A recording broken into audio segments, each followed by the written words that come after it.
Ladies, gentlemen, and you beautiful in-betweens, hello and welcome to Xwing Alliance. I'm Calmputer, and in this video I will show you how to go from this and this to this and this.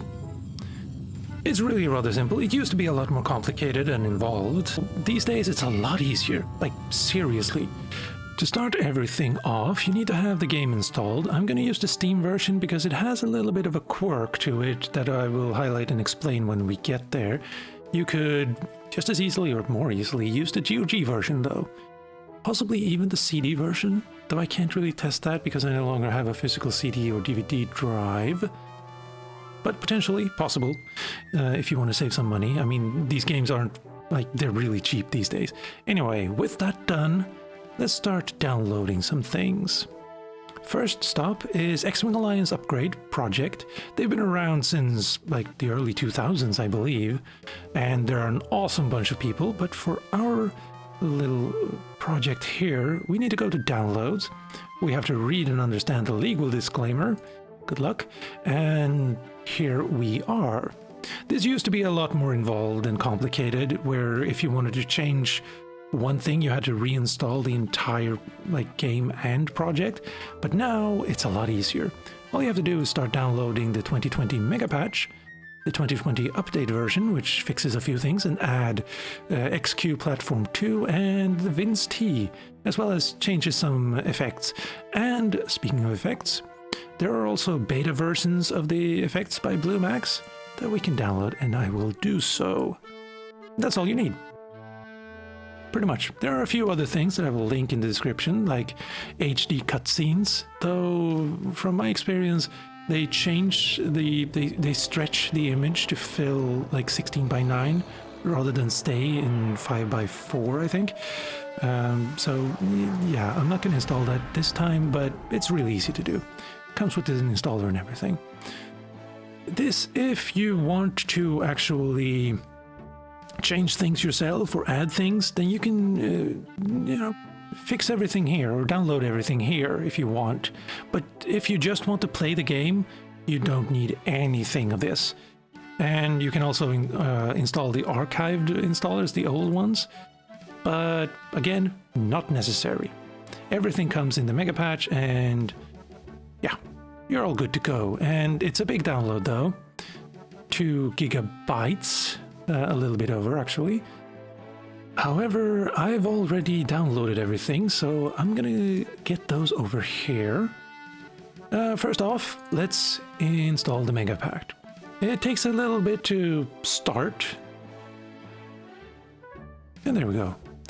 This installer is something you will get to know quite well, because all of them use the same type. But let's just keep going, accept the terms of the license agreement. You can read up on the project, a little bit about its history and what it actually does, and its goals. And then you need to give it a destination folder. It might remember here, or it might not. If it doesn't, then the easiest way is to go to Manage, browse local files, and copy the destination there, and then just put it in there. You can't change here. Sadly, I wish you could just write it in, but here we are. And then press Next. And these files are all required, so don't really need to concern yourself with that. However, let's change the aspect ratio to 16:9 because that's the kind of monitor I have. And clicks Next. Install. This also takes a little bit of a while. Not too long compared to some other games, but yeah. And all of that done. Second off, let's install the update or the patch. Accept the terms. Accept, next, again. This might remember what you used last time. If you're lucky. If you're not, you have to copy the shortcut again. And next. This will be a lot faster. Usually. And finish. Now I'm also going to install these effects, and they're not as sophisticated. There you have to actually open it and then just copy and paste and replace. that should be all done now, actually. If you want to install the HD cutscenes, it comes with an installer as well, so just go nuts for that.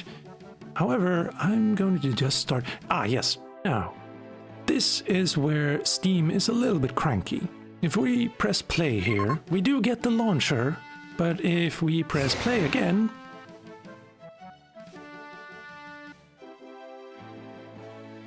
that happens.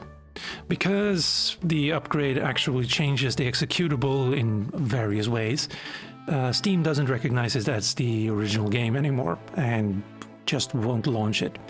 So what do you do if you did not get that shortcut there is go into Manage, Browse Local Files again, and then create a shortcut to alliance.exe, and that's the file you want. And now it can actually start the game. Hello. Thank you. Not interested in all of that just yet. Yes, a little bit.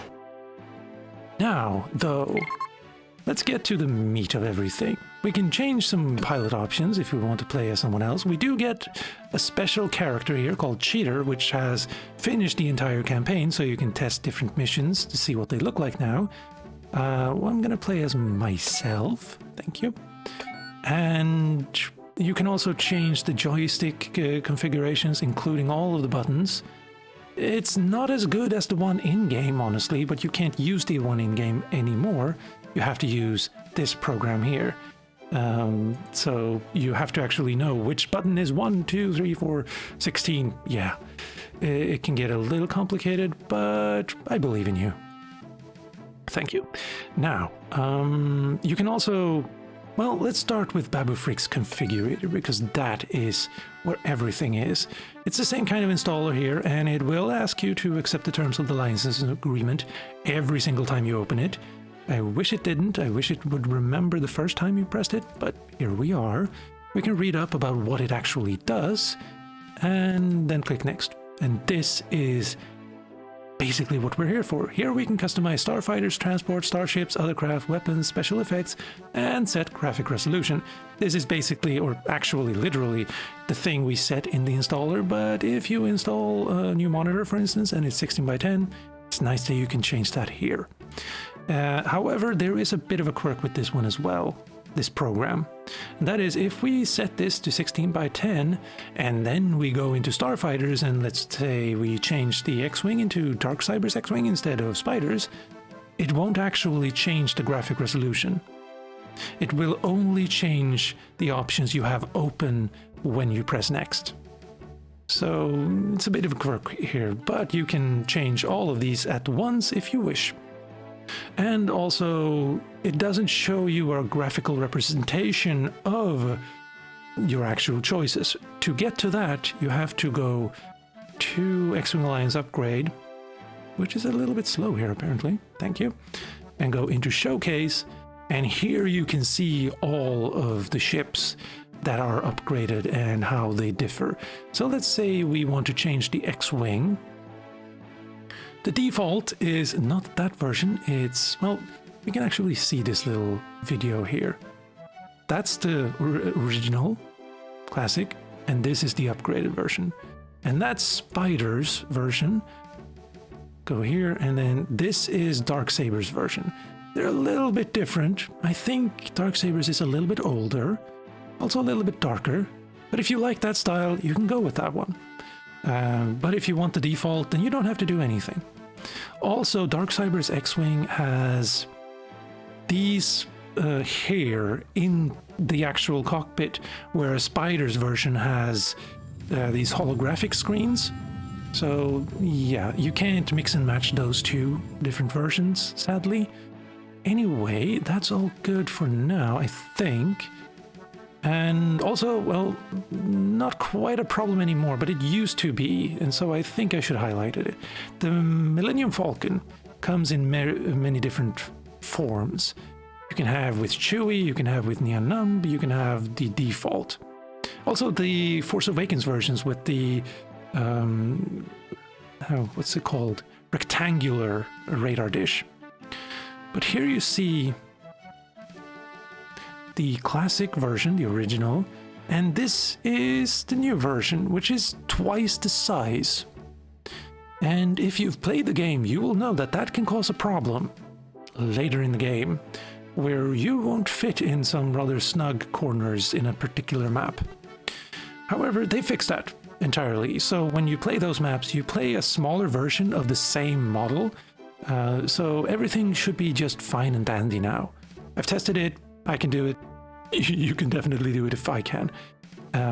Even though, I mean, when they were this big, it wasn't impossible, just a lot harder. So yeah, that's all fine now.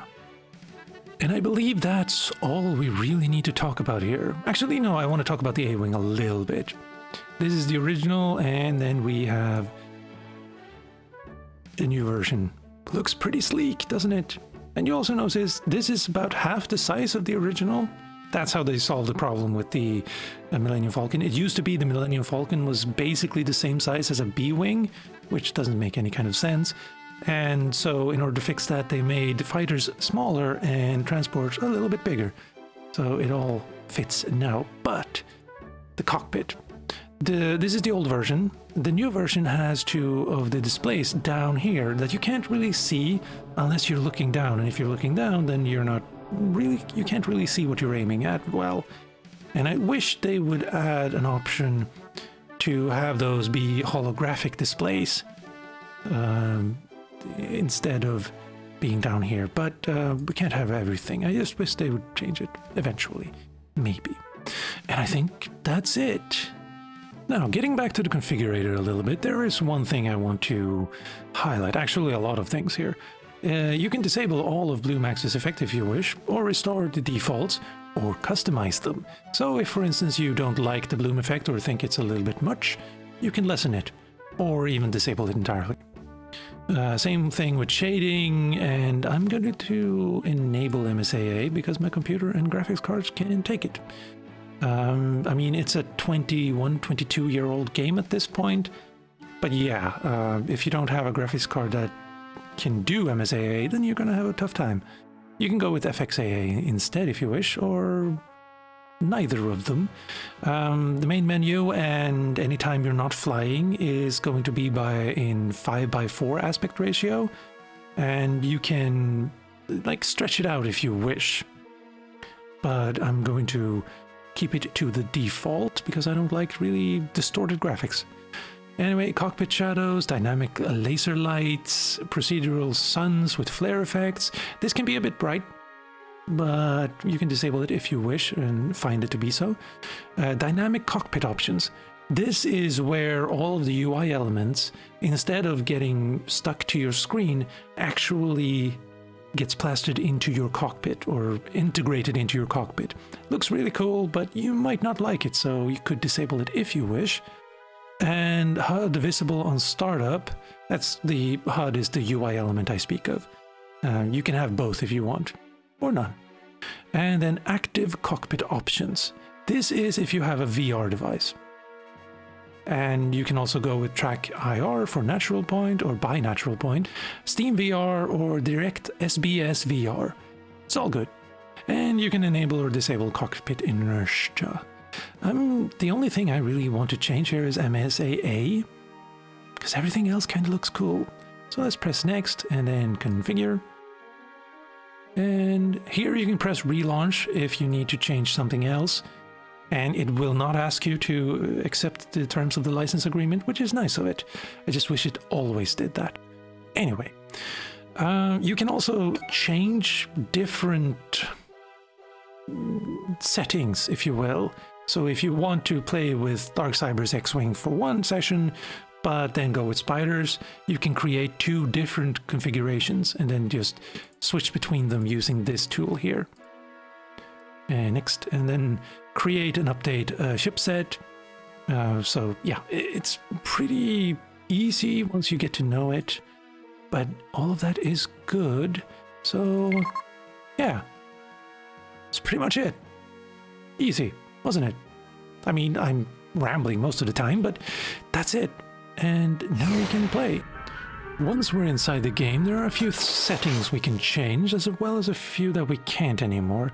For instance, I'm going to turn the music entirely off, because it's just, the soundtrack is just music from the movies, and Disney really doesn't want you to use that on YouTube. Right now it's not a problem, the video just gets demonetized, but in the future, if they change their mind and want to copyright strike everyone, they definitely can, it's within their right, and so I don't want to risk it. Number of channels though, I'm gonna change that to 32.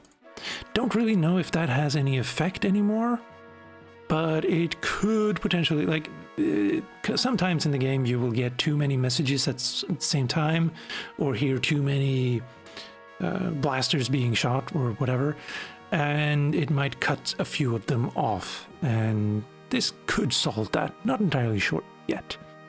But that's all I'm going to change. Actually, no, I'm going to go with some, because they ramble more than me. And then in video options, we can change a few things here in hardware only options. I'm going to turn lens flares off because they're really just annoying. Potentially, if you want, you can turn the hardware MIP mapping to high as well. Everything else seems pretty good here. You can change this if you want. I'm going to go with blue. And yeah, space debris used to be really annoying, so I would turn it off, but it looks kind of nice now. So also, yeah, it's nice of it to actually show you what graphics card you have here. Didn't used to do that, now it does. Everything's good. The thing that you can't change here anymore is in game controllers. It just tells you to use this thing here instead, which is also, this could be a problem. Wait, no, I have it right there down in the bottom, and there we go. Click. Good. Yeah, it used to be you could just like click this and then just press the button you wanted and then choose the option. Now you have to know what all of the buttons do. So not the best, but not the worst either, I guess. So that's something. And I think that's it. Yeah. But one more thing here at the end. I'd like to highlight two other projects that I'm quite interested in. One is Waylon's Xwing Alliance mod, or well, the page for it at any rate. And it contains the Xwing, the Xwing conversion and TIE Fighter conversion, as well as Xwing versus TIE Fighter multiplayer mission pack for Xwing Alliance. So you can play Xwing in Xwing Alliance, like using the new updated engine, but all of the old missions. Same thing with TIE Fighter. It sounds pretty awesome. I can't get it to work though, because these days, I mean, it requires the DSUCP, which I think stands for Darksaber's Ultimate Craft Pack. However, Darksaber no longer works with the Xwing Alliance upgrade project, and his website is entirely down. So I don't know where you would find this anymore. But if you can find it, then you can play Xwing and TIE Fighter in Xwing Alliance. I'm not entirely sure if it's completed. Xwing conversion 4.0 plus Xwing versus TIE Fighter Rebel parts for Xwing Alliance. I'm not sure if it's the entire thing yet, or if it's a work in progress. Same thing with TIE Fighter conversion, version 2.0. But yeah, it is a project I'm interested in. Just hope that one day it won't be using the DSUCP to work. The second project I'd like to highlight is called XWVM, which stands for Xwing Virtual Machine, and it's a bit of an oddity. It's really interesting, because most modders take a game and then they add missions or campaigns, or better looking ships, newer ships, better sound, better textures, basically better everything. However, this project endeavors to replace the entire engine, like the 3D engine that Xwing used, with something much more modern and better looking. So it'll take your existing install and then add a better engine on top of it. I'm not explaining it very well, but basically, just look at this. Yeah, it looks pretty darn good, huh? It's not even close to ready for release yet, but I'm really looking forward to the day when it comes out. Seriously. Also, I hope they don't get into trouble with Disney. Like, they shouldn't. Like, this is just like any other mod, but you never quite know. And with all of that said and done, I'm going to leave you with the battle I started this video with. Just a comparison between the original as well as the upgraded version. And ladies, gentlemen, and you beautiful in-betweens, I've been Configurator. This has been a hopefully short tutorial on about how to upgrade Xwing Alliance to look really great on modern computers. Thank you for watching, and I'll see you next time.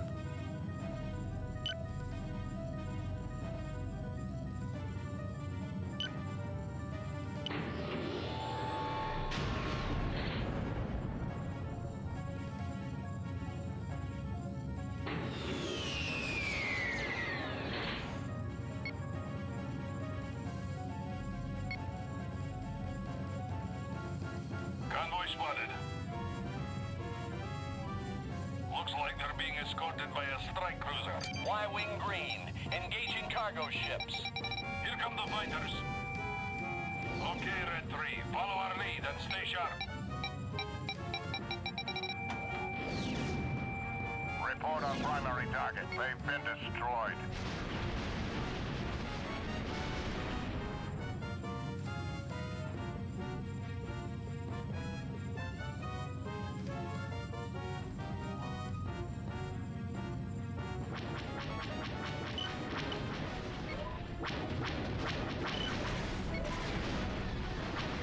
Attack a friendly craft. Primary target update. Their shields are out. They've been destroyed.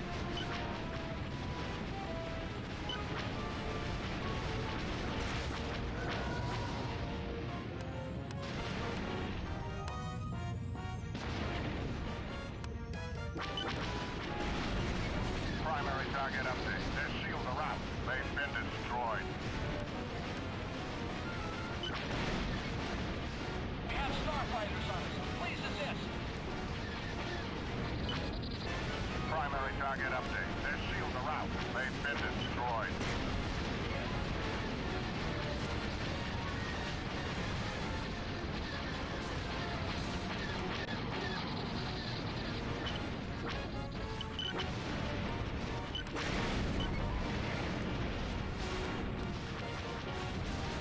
Primary target update. Their shields are out.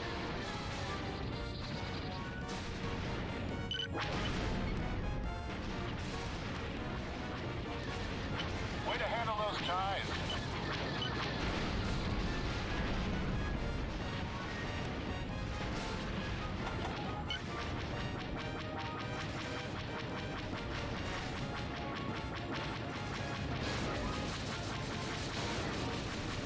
Primary target update. Their shields are out.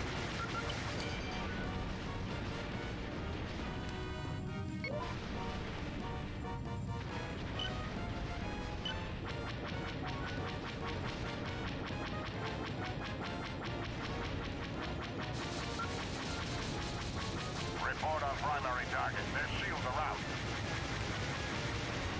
Primary target update. They've been destroyed.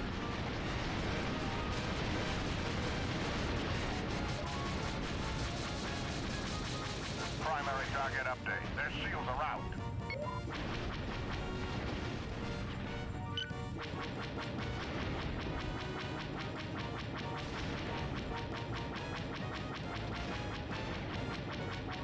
Report on primary target. Their shields are out. Primary target update. They've been destroyed. Strike cruiser is making a run for it. Primary target update. Their hull is damaged. Keep it up. We're halfway there.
Primary target update. They've been destroyed.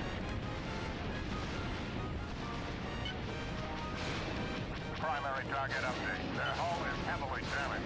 Most of the convoy is down. I smell victory. Primary target update. They've been destroyed. Start with party.